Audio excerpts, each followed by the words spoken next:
राज्यातील प्रकल्प वेळेत पूर्ण झाले पाहिजेत यावरून फडणवीस संतापले। मुख्यमंत्री फडणवीस अधिकाऱ्यांवर चांगलेच संतापले। 5 वर्षांचा वेळ मागू नका, 2.5 वर्षात प्रकल्प पूर्ण करा असं फडणवीसांनी म्हटलं आहे।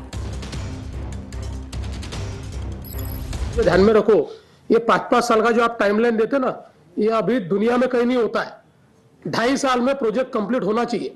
सप्टेंबर 24 ला होणार होता। कोण आहे जे कॉन्ट्रॅक्टर्स कोण आहे सांगा, सगळे उभे करा चला। का डिले झाला सांगा आणि आता काय करणार आहे सांगा। तुम्हाला मी सांगतो इतके वर्ष कुठे लागतात जगात, आपण एवढी टेक्नॉलॉजी वापरतो ना, 3-3, 4-4, 5-5 वर्ष चाललेलं आहे काम, असं होतं जगात कुठे? 15 दिवसात करा। ये 2029 डिसेंबर मेरे को मंजूर नाही है।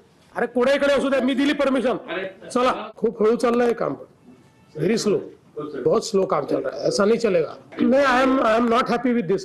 यह स्पीड में हैप्पी नहीं है। तो कब तक कंप्लीट करोगे? अगले सर दिसंबर तक खत्म हो जाएगा सर, दिसंबर में कंप्लीट हो जाएगा। हाँ, दिसंबर ये अभी सगळ्या ऍक्टिव्हिटीज ज्या आहेत ते ब्रेकडाऊन केल्या पाहिजेत, त्याचे टाइमलाईन ठरवल्या पाहिजेत आणि वॉर रूमनी दर 3 महिन्याने फ्लॅग केलं पाहिजे की तेवढं झालंय की नाही। जी काही आपण नियोजित तारीख दिलेली आहे कंप्लीशनची, त्यापेक्षा जे प्रकल्प आता मागे पडलेले आहेत त्याच्या कंत्राटदारांनी आपण बोलवलं होतं।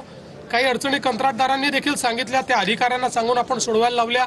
काही ठिकाणी कंत्राटदारांचं काम स्लो होतं, त्या ठिकाणी त्यांना आपण तंबी दिलेली आहे।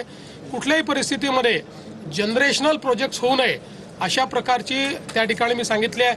5-5, 7-7, 10-10 वर्ष प्रोजेक्ट चालतात, हे आम्हाला मान्य नाही। प्रोजेक्ट वेळेत कंप्लीट झाले पाहिजे, या दृष्टीनं वॉर रूमच्या माध्यमातून त्याचं टास्क वाईज आम्ही डिव्हिजन केलेलं आहे। ज्या काही अडचणी येतात त्या दूर करण्याची यंत्रणा